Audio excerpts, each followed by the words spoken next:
Lola Bitang, humanap ka naman ng matino-tinong katulong. Senyor, matino naman po ang mga ipinasok ko Matino? Tingnan mo nga yung pagmumukha ng mga yan. Hindi man lang kaakit-akit. Tanggalin mo sila bukas rin at maghanap ka ng may mga itsura. Maliwanag? Opo, Senyor Damian. Sige na. Bumalik ka na sa trabaho mo. Pailing-iling na lamang ang matandang babae na umalis patungo ng kusina para magluto ng pananghalian. Hindi kasi ipinagkakatiwala ng amo ang pagluluto ng pagkain sa ibang mga katulong. Tanging si Lola Bitang lamang ang may karapatang gumawa noon sa bahay, na nagsisilbi ring mayordoma. Bata pa lamang si Senyor Damian ay nagsisilbi na ang matanda sa kanya. Hanggang sa nawala ang mga magulang ng kanyang amo, ay nanatili itong namamasukan doon. Hindi naman siya minamaltrato o pinahihirapan ni Damian. Tanging mga masasakit na salita lamang ang kanyang natatamasa dito. Maliban doon ay wala na. Pero sa ibang katulong ay iba. Alam na alam ni Lola Bitang ang kasamaan ng ugali ng kanyang amo. Kaya sinasadya niyang kumuha ng mga katulong na pawang walang itsura at hindi kaakit-akit. Subalit, sadyang tuso ang kanyang amo sapagkat kaagad niyang inaalis ang mga katulong kapag hindi niya nagustuhan. Hindi importante sa senyor ang sipag. Ang importante sa kanya ay itsura. Maski tamad at mabagal magtrabaho ay baliwala sa kanya.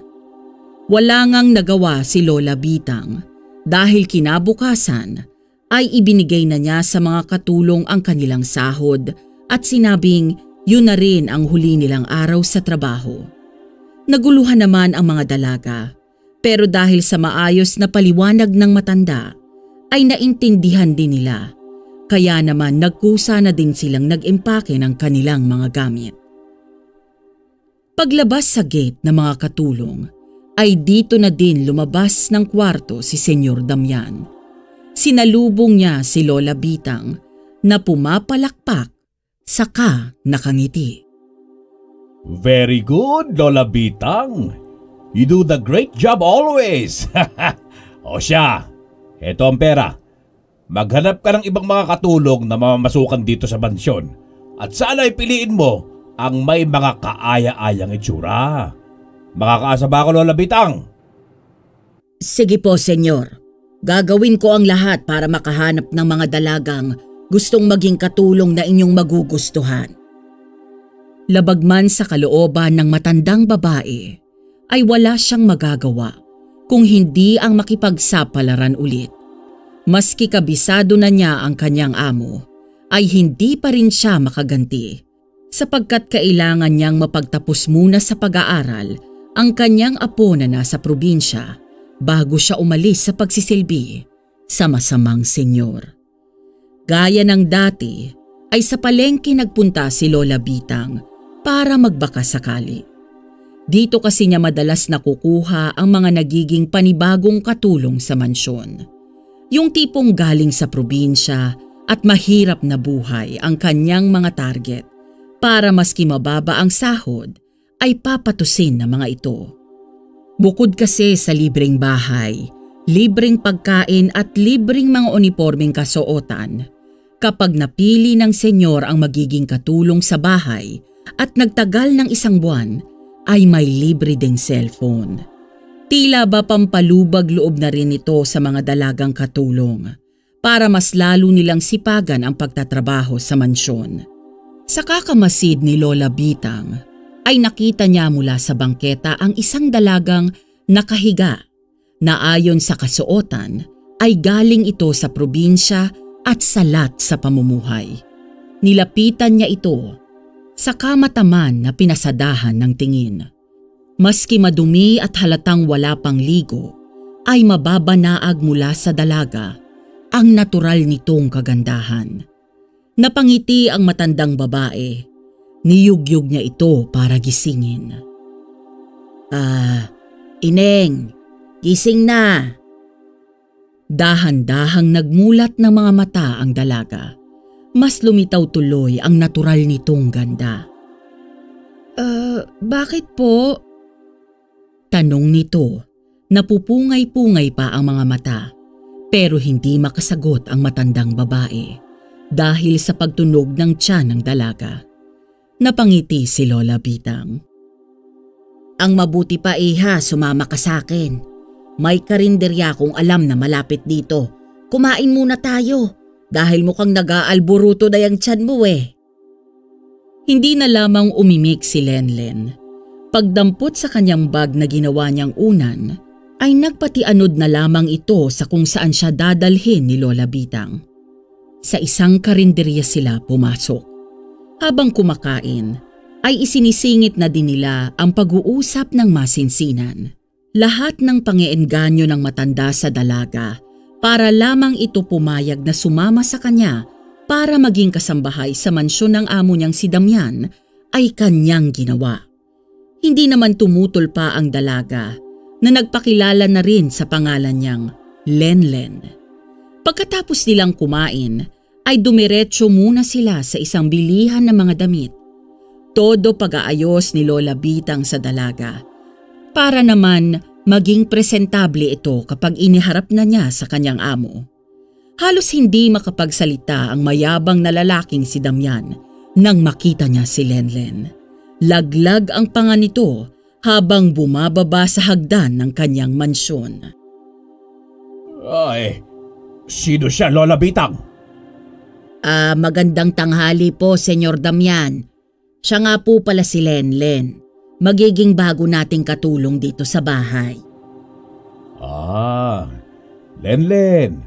Kumusta ka, iha? Kumain ka na ba? Lola Bitang, pinakain niyo na ba si Lenlen? Opo. Pinakain na po ako kanina ni Lola Bitang sa isang karinderya. Binilhan niya rin po ako ng bagong damit. Nakakahiya nga po, Senyor Damian, kasi hindi pa ako nakakapag-umpisang magtrabaho. Malaking pera na ang nagagastos niyo sa akin. Sos, ano ka ba naman, Lenlen? Maliit na halaga lamang yun. Lola Bitang, bukas na bukas rin. Bilang mo siya ng cellphone, Sige po, Senyor. Naku Lola, wag na po muna. Baka kasi maging sagabal yan sa pagtatrabaho ko at saka hindi naman ako marunong gumamit ng ganyan. Kaya saka na lang po. Ang importante sa akin ngayon, may trabaho na ako, may matutuluyang bahay at may buwanan ring sweldo. Ganun ba? O sige Lenlen, ikaw ang bahala. O sige, imbis na cellphone ay pera na lang ay bibigay ko sa'yo. Para naman may pambili ka pa ng mga ibang gamit mo. Ops. Huwag ka nang tatanggi. Sige ho. O siya, Senyor. Kung hindi mo mamasamain, dadalhin ko muna si Lenlen sa magiging kwarto niya, ano? O siya. Sige, Lola Bitang. Asikasuhin mo siyang mabuti, ha? Hindi nakaligtas kay Lenlen ang malalagkit na tingin sa kanya ng magiging among lalaki. Ipinagkibit-balikat na lamang niya yon at inisip na baka nagagandahan lang ito sa kanya. Damian, abay jackpot ka sa isang to Napakabata, sariwa, at halatang birhen pa. Ay naku, tiyak na kapag handa na ang lahat sisiguraduhin kong magiging pag-aari na kita, Lenlen. Walang ibang makikinabang sa'yo. Pagdating sa matutuluyang kwarto, ay inilibot ni Lenlen ang kanyang tingin sa kabuuan. Malaki ang gumuhit ng ngiti sa kanyang mga labi dahil sa pagkamangha. Halos kasing laki na ng kanilang bahay sa probinsya ang espasyo ng kanyang magiging silid-tulugan.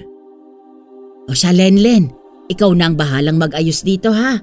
Magluluto lang ako ng panghapunan at baka gutom na si Senyor Damian. Kapag natapos ka dyan, sumunod ka na lang sa akin sa kusina, ha? Tumango lamang ang dalaga dahil sa hindi pa rin ito makapaniwala na mula sa pagtulog niya kanina lamang sa bangketa, ngayon ay nasa loob na siya ng napakagandang kwarto. Patalon pa siyang lumusong sa malambot niyang mahihigaan. Para itong dikyang inaasinan na bumabali-baliktad sa kutsyon habang tuwang-tuwa. Habang ninanamnam niya ang masarap na buhay, habang nakahiga, ay hindi niya namalayan na siya'y nakatulog na. Nagising siya dahil sa kakaibang samyo ng hangin na humahaplos sa kanyang balat. Pagdilat ng kanyang mga mata, ay ganoon na lamang ang kanyang hilakbot. Nang mabungaran niya ang mukha ng isang babaeng duguan ang ulo, nangingitim ang mukha at nanlilisik ang mga mata. Akma na sana siyang sisigaw nang makaramdam siya na may humawak sa kanyang balikat. "Oy, Lenlen, gabi na! Kumising ka na dyan, aba! Napasarap yata ang tulog mo dahil malambot ang higaan mo ah!" Hindi pa man nakakapagsalita si Lenlen nang biglang sumabat ang isang boses ng lalaki na galing sa labas ng kwarto.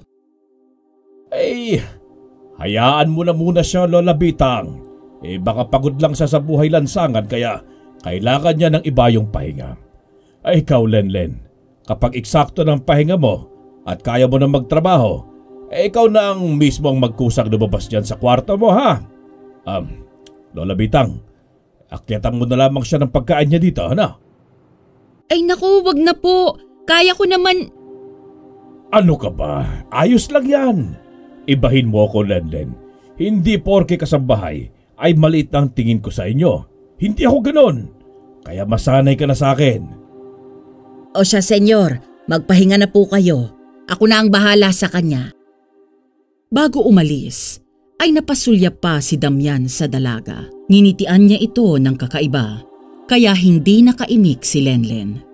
Napailing na lamang si Lola Bitang na kapag may pagkakataon ay napapa-sign of the cross na lamang siya at maski imposibleng mangyari ay ipinagdarasal pa rin niya ang kaligtasan ng dalaga sa kamay ng manyakis niyang amo. Lumipas ang mga araw na naging normal naman ang sitwasyon.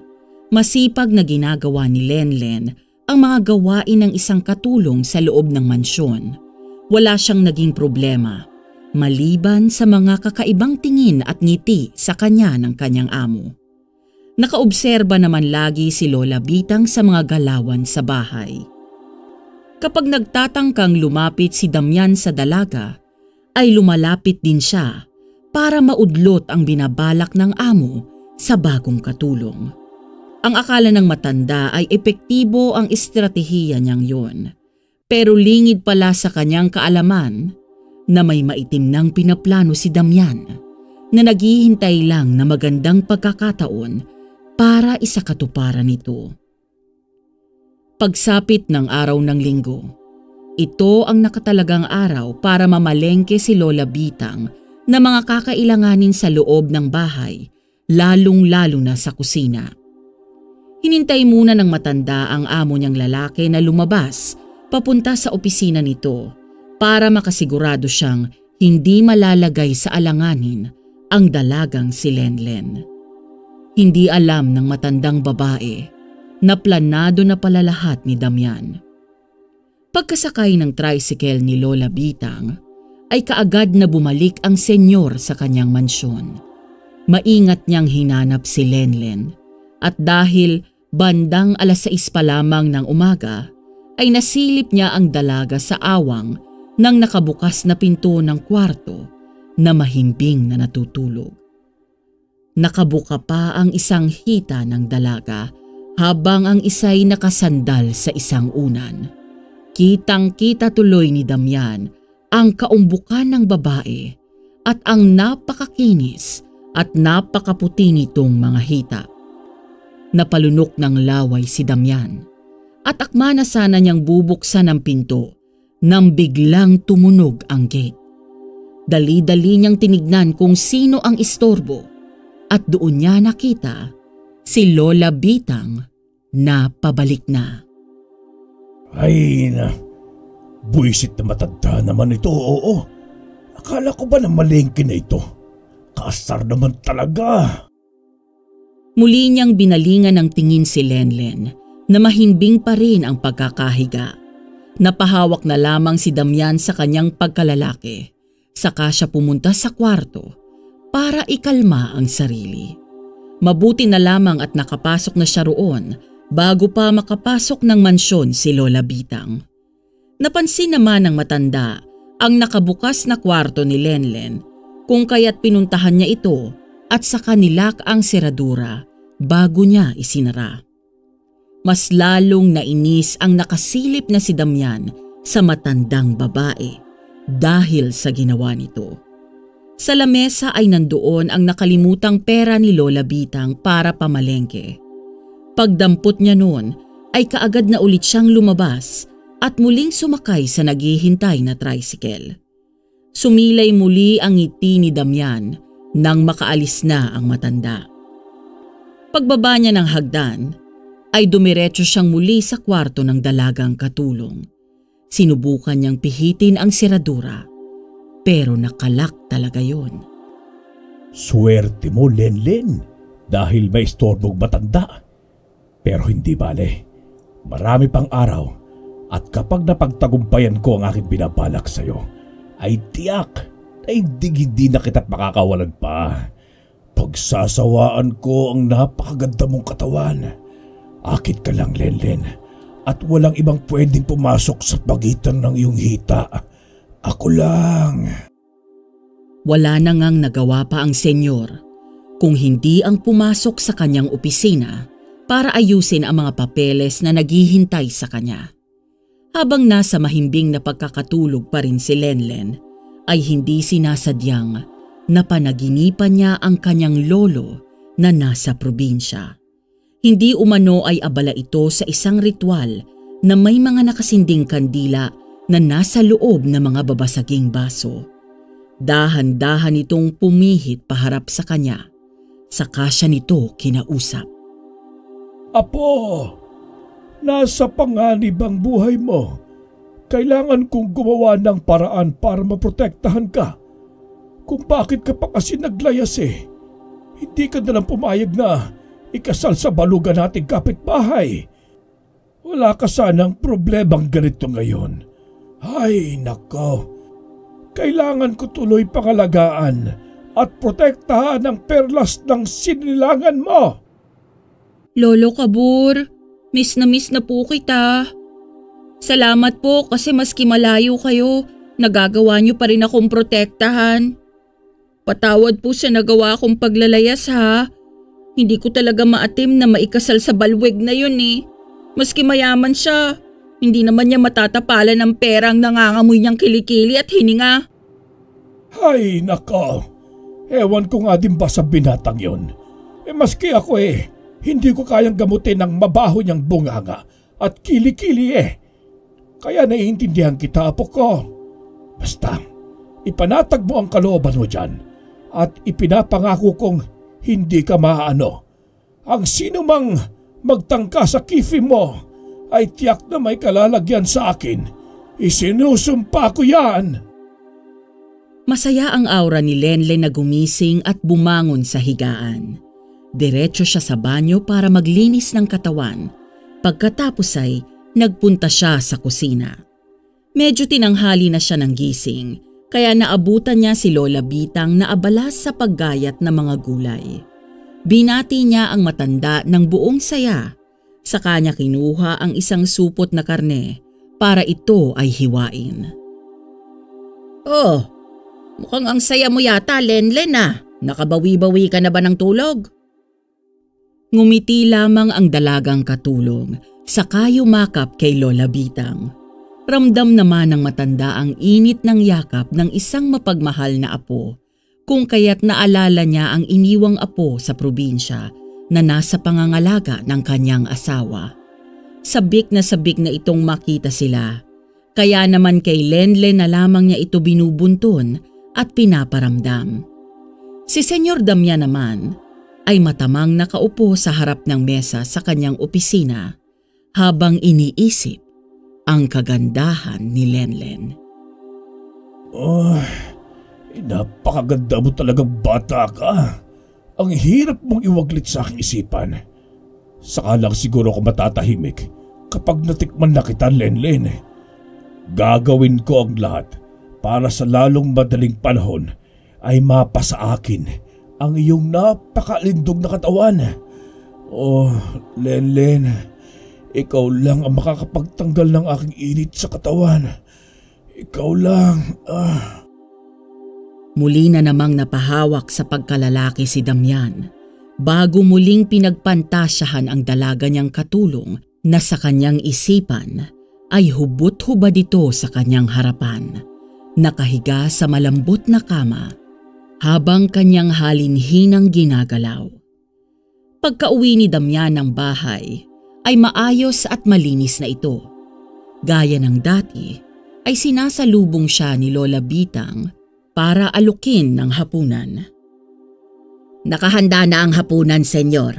Halina kayo sa kusina. Lola Bitang, nasan ba si Lenlen? Nasa kwarto po niya. Katatapos lang maligo kaya nagpalit ng damit. Maghapon kasi siyang naglinis sa bahay. Kaya dahil sa pawis, nakaramdam siya ng panlalagkit sa katawan. Ganun ho ba? O siya, sige. Magpapalit lamang din ako ng damit. Susunod na lamang ako sa kusina, Lola Bitang. Pero dapat pagbaba ko nandoon na din si Lenlen, ha? Para may makasabayan natin sa hapunan. Tumango ang matanda, saka pumunta sa harap ng banyo para hintayin ang paglabas ni Lenlen. Hindi niya alam kung bakit ganun na lamang ang pag-aalala niya sa bagong dalagang katulong. Hindi naman siya ganun kaprotektado sa ibang mga naging katulong.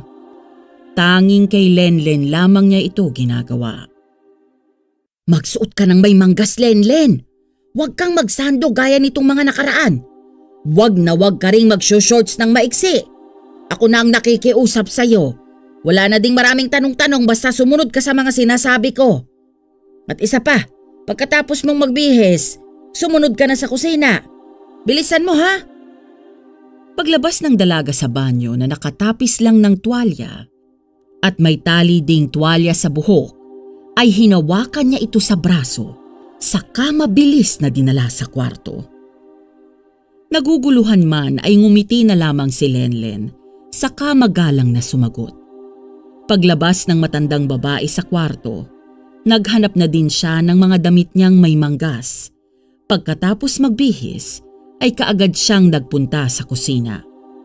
Sinenyasan siya ni Lola Bitang na lumapit. Sa kamarahan siya nitong pinaupo. Eksakto naman ang pagdating ni Damian na nakakunot noong nakatingin sa dalaga. Bakit ganyan ang suot mo, Lenlen?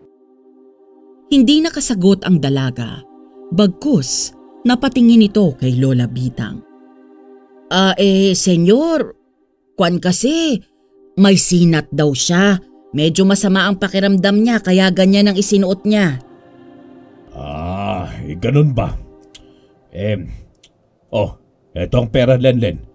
Bumili ka agad ng gamot mo para hindi yan lumala o di kaya magpa-check up ka. Lola Bitang, samahan mo siya bukas sa center, ha? Ayokong may mga katulong akong nagkakasakit.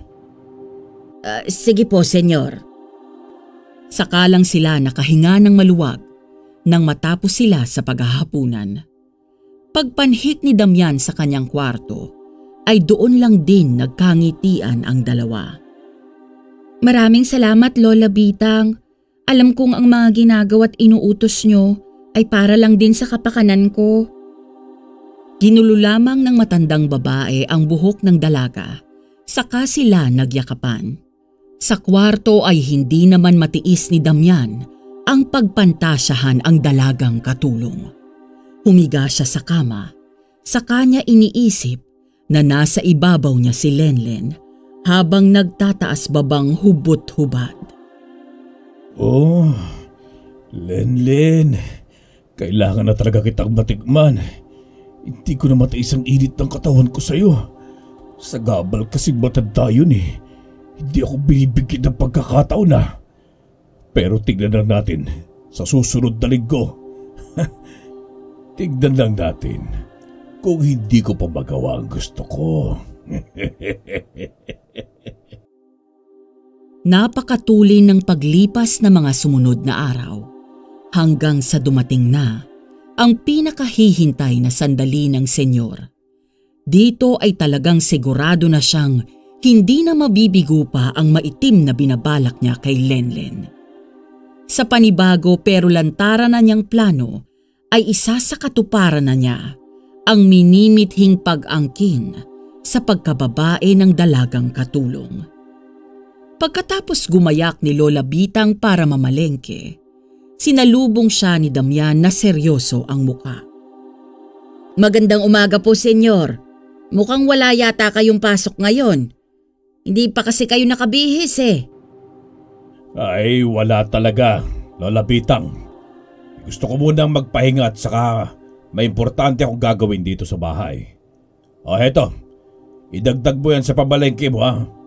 Pwede ka rin manood ng sine o mamasyal sa mga mall. Maski gabihin ka nang umuwi, Lola Bitang. Ayos lang. Hindi nakaimik ang matanda dahil nababasa niya sa mga mata ng kanyang amo ang isang masamang aura. Nangilabo tuloy siya sa kung anong maaaring mangyari kay Lenlen. Ganun po ba? Ay siya nga pala, senyor. Araw ngayon ang check-up ni Lenlen. Isasama ko pala. Walang Lenlen na lalabas dito sa bahay, Lola Bitang. Huwag mo ipilit ang gusto mo kung ayaw mong mawala ng trabaho. Sino ba ang mas mahalaga? Ang apo mo sa probinsya o ang bagong katulong? Pero... Mamili ka, Lola Bitang. Kapag mali ang desisyon mo, umpisahan mo nang mag-impake. Pero hindi mo magagawang dalhin si Lenlen. Napailing na lamang ang matandang babae sa kamarahang naglakad palabas ng pinto ng mansyon. Ngumisi naman si Damian at paglabas ni Lola Bitang ay pahampas pa nitong isinara ang pintuan. Diyos ko, ikaw na po ang bahala kay Lenlen. Huwag mo sanang pahintulutang mayurakan ang kanyang dangal. Iligtas mo siya sa manyakis kong amo, Panginoon ko. Tuluyan nang bumagsak ang mga luha ni Lola Bitang habang tinatanaw ang mansyon. Magkagayon ay ipinagpatuloy na rin niya ang paghahanap ng masasakyang tricycle para mamalengke. Si Damian naman ay halos umabot na sa kanyang tenga ang malapad niyang ngiti habang marahan siyang naglalakad. At nang makalapit sa pinto ng kwarto ni Lenlen, ay dahan-dahan niyang pinihit ang seradura. Nagsimula na naman siyang pagpawisan nang lumantad sa kanyang mata ang malakutis porselanang hita ni Lenlen na mas lalong magpapatakam sa kanya. Pagpasok niya ng kwarto ay kaagad niyang hinubad ang pangitaas niyang kasuotan. Pagkatapos marahan siyang umupo sa gilid ng kama ni Lenlen. Malumanay niyang hinagod ng kanyang palad ang maputing hita ng dalagang nasa mahimbing pa ring pagkakatulog. Palipat-lipat ang kamay ni Damian sa iba't ibang kasalanan ng dalaga hanggang sa marating niya ang dibdib nito. Ang isa niyang kamay ay dumako sa pagkababae ng dalaga. Dito ay nagising si Lenlen na napabalikwas pa ng bangon. Senyor Damian? Bakit po? Hindi natapos ni Lenlen ang pagtatanong dahil mabilis na tinakpan ng mayamang lalaki ang kanyang bibig. Shh! Huwag kang maingay, Lenlen. Huwag ka rin mag-alala sapagkat ang gagawin ko ay tiyak na magugustuhan mo rin. Tayo lang dalawa dito sa mansyon kaya walang makakarinig sa atin maski magsisigaw ka. Kaya huwag ka nang magtangkang manlaban pa dahil masasaktan ka lang. Maliwanag ba, Lenlen? Hindi nakasagot ang nanginginig na dalaga. Dahan-dahan namang tinanggal ni Damian ang kanyang kamay na nakatakip sa bibig ni Lenlen. At nang makahanap ng buwelo, ay inumpisahan na niyang halikan ang dalaga. Inumpisahan niya sa liig nito, palapit ng palapit sa pisngi at tinatangkapan niyang siilin ito sa bibig, pero umiwas si Lenlen. Mas lalong naghurumintado ang init ng katawan ni Damian. Habang tumatagal ay mas lalo siyang nagiging marahas sa ginagawa niya sa umiiyak na dalaga. Parang awa mo na po, senyor. Wag po, maawa na kayo sa akin. Pero naging bingi lamang si Damian. Patuloy pa rin siya sa pagsibasib ng halik sa katawan ni Lenlen. Hanggang sa tuluyan niya na itong nahubaran ng buo. Dali-dali na din siyang nagbaba ng pang-ibabang kasuotan sa kamarahas na ibinuka ang hita ni Lenlen. Dahil sa pinaghalong takot at pagdadalamhati ay nawalan ng malay ang dalaga. Nagising siyang walang saplot sa katawan. Muli siyang napaiyak sa kamarahang bumangon. Tinignan niya at kinapa ang pagkababae. Subalit nagtaka siya sapagkat hindi naman yun masakit. Natigil lamang ang kanyang pag-iisip nang marinig niya mula sa pinto ng kwarto ang sunod-sunod na katok kasabay ng pagtawag ni Lola Bitang sa kanyang pangalan. Dali-dali siyang nagbihis saka pinagbuksan ang matanda. Ano, Lenlen? Kumusta ka, iha? Wala bang nangyari sa'yo? Sunod-sunod na katanungan ng matanda pero hindi siya sinagot ng dalaga. Bagkus humagulgul ito sa pag-iyak saka napayakap sa kanya. Inalo naman at pinatahan ito ni Lola Bitang. Tinignan niya ang kama ng dalaga. Wala namang bakas ng dugo na gaya ng inaasahan niyang makikita sana. Ibig sabihin lang nun ay nananatiling birhen si Lenlen at hindi nagtagumpay ang kanyang amo na pagsamantalahan ito. Imposible! Walang konsensya si Senyor Damian pagdating sa mga babaeng magaganda. Di ako naniniwalang walang ibang nangyari. Kaya hindi niya na ituloy ang maitim niyang balak dito kay Lenlen. Ay magkaganon man ay salamat po, Panginoon, dahil hindi ninyo pinabayaang masira ang dangal ng dalagang ito. Samantala, Ay, ang sakit. Ano ba itong nangyayari sa akin? Imbis na napagsawaan ko na sana si Lenlen, pero bigla na lamang aray ko. mga impit na sigaw ni Damian sa loob ng kanyang kwarto sa sarili niyang banyo habang hawak-hawak ang pagkalalaking walang humpay sa pag-agos ng mabahong likido na nagmistula na niyang ihi. Wala siyang ideya kung anong kababalaghan ang nangyayari sa kanya.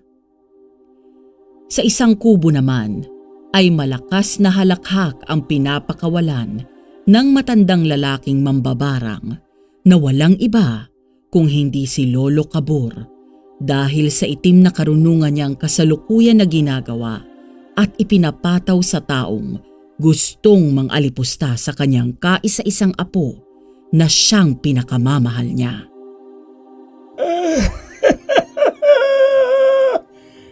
Dahil sa kasakiman mo sa mga babae, pati ang apo ko ay kabuntikan mo ng mabiktima.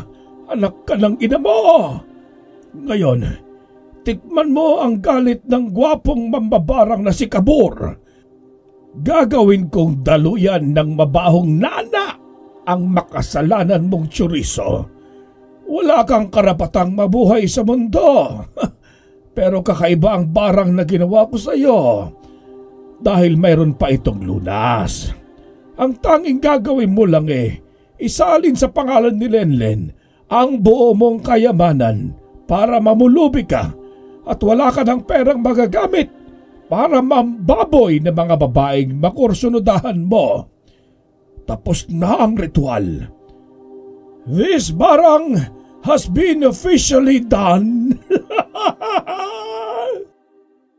Sa pagsapit ng panibagong umaga, ay nagtaka si Lola Bitang dahil hindi pa lumalabas ng kwarto ang kanyang amo. Takot naman siyang akyatin ito dahil kabilin-bilinan niyang huwag siyang iistorbohin kapag nagpapahinga siya Kaya hinayaan na lamang ito ng matanda. Pero sumapit na ang gabi, hindi pa rin ito lumalabas. Paglipas ng magdamag, wala pa ring Damian na lumalabas ng kwarto.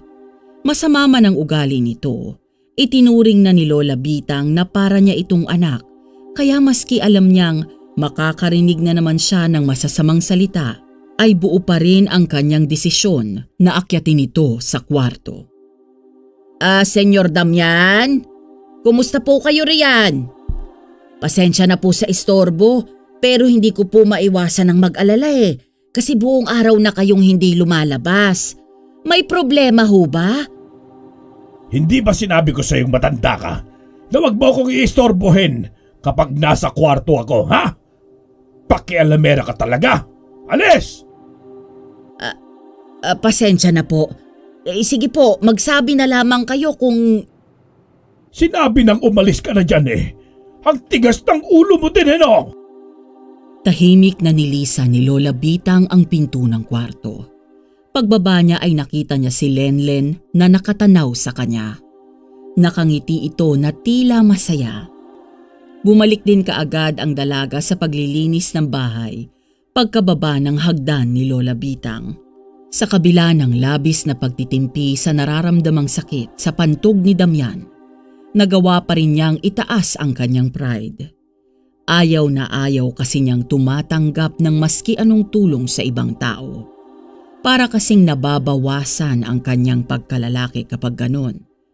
Kaya hanggat kaya pa niya, ay paniguradong hindi siya hihingi ng tulong mula kay Lola Bitang. Tama na! Tama na! Mga sigaw ulit ni Damian nang muling sumakit ang kanyang pagkalalaki. Namamagana kasi ito at sobrang pula. Madampi lang ito ng kaunti sa kanyang shorts ay iba yung sakit na ang dulot nito. Sa puntong yun ay nawala na siya ng malay. Natagpuan niya ang sarili sa isang lugar na may nakapalibot sa kanyang mga kandila na may sindi. Hindi siya makaalis doon sapagkat tila napako ang kanyang mga paa sa lupa. Maya-maya pa ay may lumitaw na isang matandang lalaki na nagmula sa kadiliman na lugar. Sino kang matanda ka? Ikaw ba naglagay sa akin dito sa bilog? Paalisin mo ako, kayo din! Ako si Kabor, isang malakas na uri ng mambabarang. Mambabarang? Anong klaseng nilalang ka naman? Halimaw, impakto, o aswang? Ay, lintik na lalaking ito Sa ganda kong lalaki ito mapagkakabalan mo ang lamang lupa. Baka gusto mo nang maging pataba sa lupa. Ang dami mo namang tsetche-buretche. Magkano ba Magkano ba ang serbisyo mo para paalisin ako dito at ibalik sa dati? Natatakam na talaga ako kay Lenlen Talagang napakasama ng ugali mong tao ka. Imbes na maawa ko sa iyo at tanggalin ng sumpa ng barang dyan sa patutoy mong gahaman sa tahong, ay hindi ko magawa sapagkat ipinapakita mo lamang sa akin na karapat dapat kang patawan ng parusa. Ano bang lintik na pinagsasabi mo Magkano bang kailangan mo para tantanan mo ako? Huwag ka na magpaligoy-ligo pa, tanda. Alam ko na pera lang din ang habol mo Sabihin mo lang kung magkano. Ibibigay ko basta tigilan mo na ako. Sige. Total mapilit ka naman. Makinig ka. Lahat ng kayamanan mo at ari-arian ay ilipat mo sa pangalan ni Lenlen. Kapag nagawa mo yon, ay malaya ka na sa sumpa ko bilang isang mambabarang. Pag-aagalagin kita ng 3 araw para ayusin ang lahat. Pero kapag hindi ka tumupad sa usapan, mabubulok ang ipinagmamalaki mong sandata hanggang sa kumalat sa buong katawan mo ang sumpa ng aking barang na siyang kikitil ng iyong buhay. Ano? Lahat ng kayamanan pati ng mga ari-arian ko, inilipat ko sa pangalan ni Lenlen. Ay, naihibang ka na bang matanda ka ha? Kapag ginawa ko yon, anong mangyayari sa akin? Mamumulubi ako, ganun ba? Tama ka. Gusto kong mawala ang perang sinasamba mo at ginagamit para makapangbiktima ka ng mga babaeng walang kalaban-laban sa iyong makamundong pagnanasa. Hindi ka karapat-dapat na maging mayaman dahil kulay uling ang puso mo. Pero nasa iyo pa din ang pasya kung tutupad ka o hindi. Maghihirap ka at mabubuhay ng simpleng tao o mayaman ka pero may sumpa na unti-unting papatay sa iyo. Abay buwisit naman oh. Inuulit ko sa iyo, 3 araw lamang ang palugit. Kapag hindi ka tumupad, alam mo na ang mangyayari. Teka nga pala. Bago ko makalimutan paalalahanan muna kita na kapag pinagtangkaan mo ulit na pagsamantalahan ng apo ko, babalik ka agad ang barang ko sa pututoy mo. Paalam sa'yo. Teka lang, tanda! Sandali lang! Hoy! Pero pansamantalang nabulag siya nang biglang dumilim ang buong paligid. Sa muli niyang pagdilat ay nasa realidad na siya. Wala na ang pananakit ng kanyang pagkalalaki, pati na ang pag-agos dito ng napakabahong nana. Masaya siyang bumangon para magpunta ng banyo at linisin ang sarili. Naligo siya, nagsabon ng paulit-ulit, nagsipilyo at kung ano-ano pang pagpapabango sa katawan ang kanyang ginawa. Nang matapos ay naghanap siya ng magarang kasuotan na kanyang susuotin. Makikita sa mga mata ni Senyor Damian ang labis na kasiyahan. Pagkabihis ay nakangiti siyang lumabas ng kwarto. Lola Bitang! Lenlen! Ay nasaan kayo? Aniya na malumanay ang boses. Sabay namang dumating ang dalawa na pawisan at halatang galing sa mga gawaing bahay. Ano ho ang maipaglilingkod namin, senyor? Mukha yatang masaya ang gising ninyo Ano po bang meron? Wala naman po, Lola Bitang. Maaari niyo ba akong samahang kumain sa labas at mamasyal? Nakatingin ng makahulugan sina Lenlen at Lola Bitang. Nangungusap ang kanilang mga matang nagtataka sa tinuturan ng kanilang amo. May lagnat po ba kayo, Senyor Damian? Natawa naman si Damian at saka sumagot. Wala, Lenlen. Siya nga pala. Pasensya na sa ginawa ko sa iyo. Taos puso akong humihingi ng tawad at sana'y mapatawad mo ko. Pangako, hindi na yun mauulit pa. Sana'y pagbigyan niyo ako ni Lola Bitang sa aking hiling. At sana'y pumayag kayo pareho. Hindi na natiis pa ni Lola Bitang ang mapangiti. Halos maluha din siya dahil sa biglaang pagbabago ng kanyang amo na ngayon lamang niya narinig na ganoon umasta. Marunong na din kasi itong humingi ng tawad at pasensya sa kanyang mga nagawang pagkakamali. Nahihiwagaan man ang matanda, pero sa isip niya'y nagpapasalamat na lamang siya dahil nagagawa ng magpakabuti ni Senyor Damian. Sige po, senyor. Pinapaunlakan namin ang inyong imbitasyon. Sino ba naman kami ni Lenlen para tumanggi sa alok ninyo? Nako, maraming salamat po, Lola Bitang. Ikaw, Lenlen, sasama ka din ba? Oo naman po, senyor. At saka pinapatawad ko na po kayo. Sige po, maglilinis muna kami ng katawan, saka magbibihis na rin ng damit. Nangangamoy pawis na kami ni Lola Bitang Ay, ayos lang yan. Paborito ko naman ang paksiw Nagtawanan ang tatlo.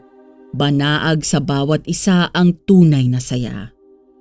Pagkatalikod ng dalawa ay hindi naiwasan ni Damian ang mapatingin sa puwetan ni Lenlen. Pero pilit niyang nilabanan ang sensasyon na kanyang nararamdaman sapagkat ayaw niyang bumalik ang barang na ipinataw sa kanya ng matandang mambabarang na nakausap niya sa panaginip. Magalang niyang pinasakay sa kotse ang dalawang babae. Isinuot ang pangmalakasan nilang damit. Pagkasara ng pintuan ay patakbong pumunta sa harapan si Damian papasok sa driver's seat.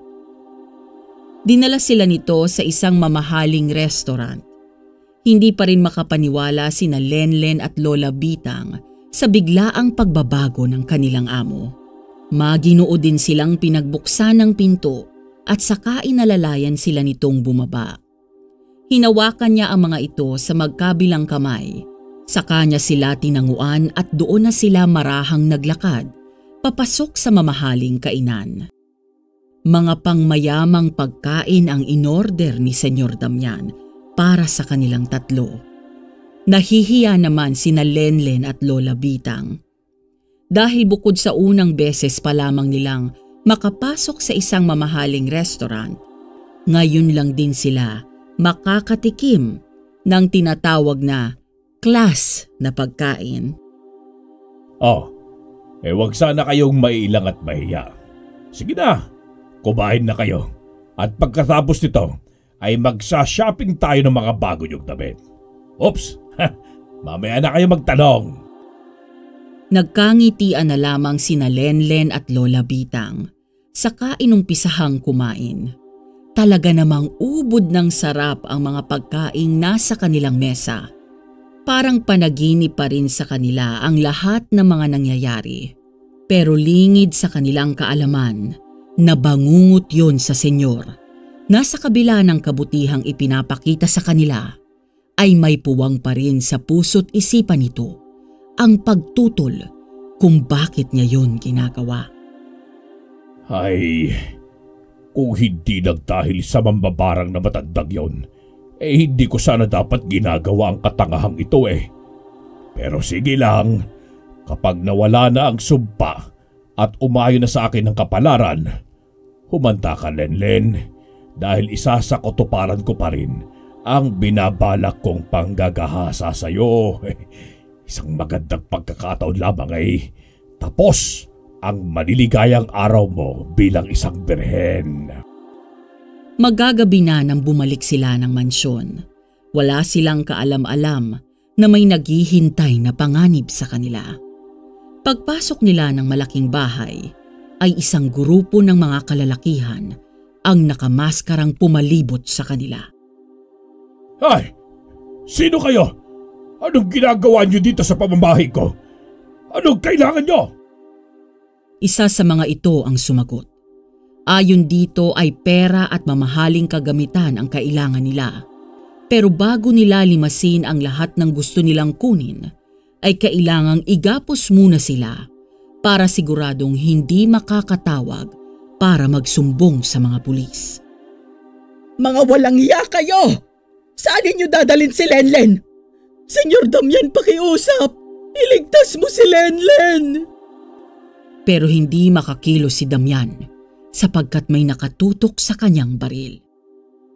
Nako, pasensya na Lola Bitang. Wala din akong magawa para tulugan siya . Isang pagkakamali lang natin ay tiyak na kamatayan ang ating sasapitin. Kaya sumunod na lamang tayo sa gusto nilang mangyari. Napaiyak na lamang si Lola Bitang habang iginagapos siya sa isang upuan, kasabay ng pagpiring sa kanyang mga mata. Nang makasigurong hindi na makakakita ang matanda, ay doon pa lamang sumilay ang malademonyong ngiti ni Damian. Sinamahan pa siya ng mga kalalakihang nakamaskara papunta sa kwarto kung saan iginapos si Lenlen ng mga ito. Pagpasok ng senyor, ay kaagad siyang nasabik sa nakakabaliw na posisyon ng dalaga. Nakatali ang dalawa nitong kamay sa magkabilang sulok ng kama. Pati na ang dalawa nitong paa, kaya naman nakabukaka ang mga hita nito.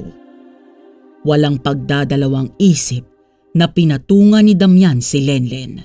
Sa kanya ito siniil ng halik. Wag! Parang awa niyo na! Wag! Pagmamakaawa ng dalaga. Pero nagmistulang bingi si Damian na para bang isang asong ulol na sabik na lumapa ng karne. Nang hindi na makatiis, ay halinhinan niyang winasak ang damit ni Lenlen at saka nagsalita. Ngayon Lenlen, ay sigurado na akong mapapasa akin na ang iyong pagkabirhen. Wala nang makakapigil pa sa akin. Senyor Damian! Ayop ka! Paano mo kami nagawang linlangin ng ganito? Ang akala ko pa naman, totoong nagpapakabuti ka na. Yun pala pakana mo lang ang lahat ng ito dahil sa makamundo mong pagdanasa sa akin. Sumpain ka! Lolo Kabur! Tulong! Mga sigaw ni Lenlen na may puot at galit na nararamdaman sa senyor. At maya-maya pa ay bigla na lamang nag-iba ang temperatura sa kwarto. Tagaktak na animoy hindi tanggap ng kanilang sistema ang bumabalot sa kanilang kakaibang klima. Si Damian naman ay saka lamang natigilan sa pambababoy sa katawan ng kaawa-awang si Lenlen nang maramdaman niya ulit ang kasumpa-sumpang sakit na ilang araw niyang naramdaman. Dito na rumihistro sa kanyang utak ang sinabi ng matandang mambabarang sa kanyang panaginip. Hindi! Aray! Palahaw niya habang napapaso ang kanyang pagkalalaki. Ang mga nakamaskarang kalalakihan naman ay sabay-sabay na sumakit ang kanilang ulo. Pagkatapos ay nagsuka sila ng kakaibang likido. Habang nahihirapan ang mga ito, ay siya namang pag-alingaw-ngaw ng boses ng isang matandang lalaki sa kabuuan ng kwarto. Tanggapin niyo ang sumpa ng aking barang. Simula ngayon ay mapapasailalim na kayo ng aking karunungang itim. Susunod kayo sa lahat ng aking ipinag-uutos. Magiging alipin ko kayo, mga tukmol. Kayo ang papalit kay Tarzan na maninirahan sa kagubatan na nakabahag lamang at tatawagin kayong mga siswang na walang salwal.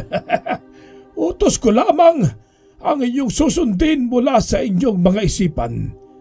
Ngayon din mismo ay lapain nyo ang manyakol na lalaking yan.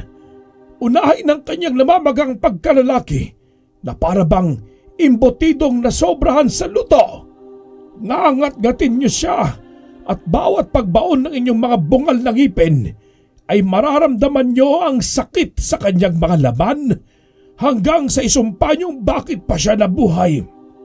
Sige na mga siswang, gawin nyo na ang pinag-uutos ko. Lafangin nyo na ang malandutay na si Damian. Sa mga linyahang narinig, ay kaagad na nakilala ni Lenlen kung sino ang may-ari nun.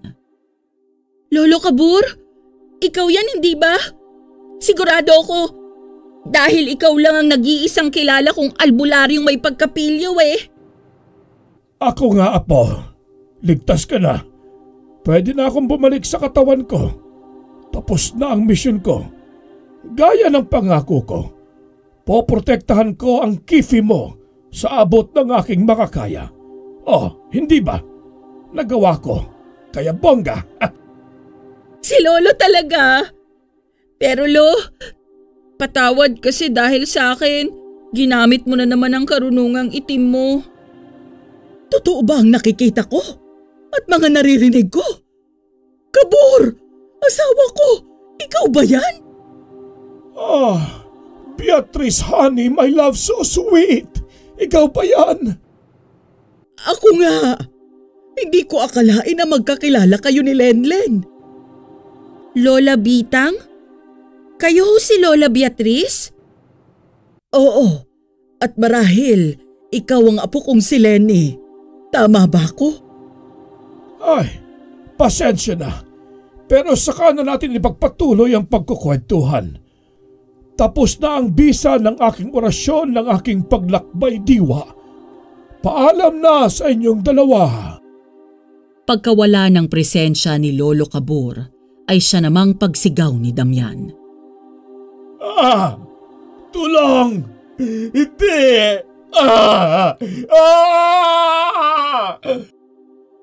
Mga sigaw niya habang nilalapa ng kanyang mga inupahang kalalakihan para magpanggap na mga magnanakaw. Wala siyang kalaban-labang pinagpira-piraso ng mga ito hanggang sa walang matira ni isa sa kanyang laman.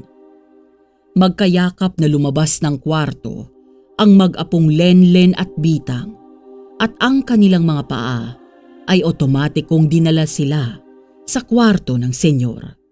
Napakadali lang nilang nahulaan ang code number ng vault at pagbukas ay dito tumambad sa kanila ang napakaraming alahas at pera ng namayapa ng si Damian. Hindi naman siguro kalabisan kung kukuha tayo ng sapat na pera para sa itatayo nating negosyo sa probinsya. Hindi po ba, Lola? Tumango lamang si Lola Bitang saka kinuha ang isang supot sa kanyang bulsa. Pagkatapos ay binuklat niya ito. Ang mga titig niya ay kaagad na naintindihan ng dalaga. Nakangiting kinuha ni Lenlen ang lahat ng pera sa vault at nang masimot ay saka pa lamang sila lumabas at umalis ng mansyon. Gamit ang malaking perang itinago nila sa kanilang bag ay hindi na sila nahirapang umuwi sa kanilang probinsya. Masaya naman silang tinatanaw ni Lolo Cabur na tila alam na alam ang kanilang pagbabalik na maglola. Nang makapagpahinga, ay dito na sila nagkwentuhan ng masinsinan. Ay kaya pala hindi kayo kaagad na nagkakinadlan dahil lang pagkakaalam mo Beatrice ang pangalan ng apo mo. Ay, Lenny. At ikaw naman, Lenlen. Dahil sa paghahangad na maging Manila girl ng lola mo, ay nagpalit naman siya ng pangalan na mula sa Beatrice ay naging Bitang. Manila girl ka diyang matanda ka. Siyempre yun ang gusto ng amo ko na maging pangalan ko dito. Alangan namang suwayin ko siya. Ay, yung amo mong manyakis na yon, di hamak namang mas gwapo ko dun eh. Lola, Lolo, tama na nga ho yan. Ang importante, sama-sama na ulit tayo. Masaya at walang napahamak. Tama ka, apo ko. Kaya wag ka nang maglalayas ha. Siya nga pala, Beatrice, Bitang pala. Mamaya pagkatapos mong magpahinga samahan mo ako sa kwarto ha. Ang sakit kasi ng katawan ko Kailangan yata ng masahe. Ay nako Cabur, tumigil-tigil ka dyan. Kilala ko yung mga banat mong yan. Naku, ikaw talaga. Ang tanda-tanda na natin yan pa rin ang iniisip mo.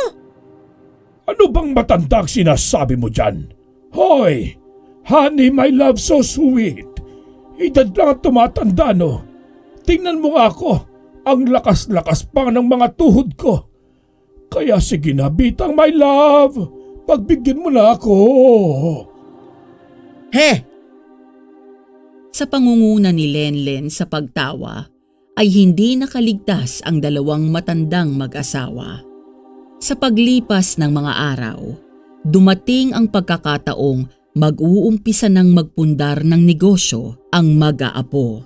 Isang maliit na tindahan ang kanilang ipinagawa sa loteng kanilang nabili, pero konkreto para hindi basta-basta mapapasok ng magnanakaw. Sa tabi nito ay maliit na bahay para sa kanilang tatlo at sa awa ng Diyos ay mabilis itong natapos. Nang magbukas ang kanilang munting negosyo, ay doon na rin nagsimulang guminhawa ang kanilang pamumuhay. Hanggang dito na lamang po ang kwentong ito at sana'y hinapulutan ninyo ng aral.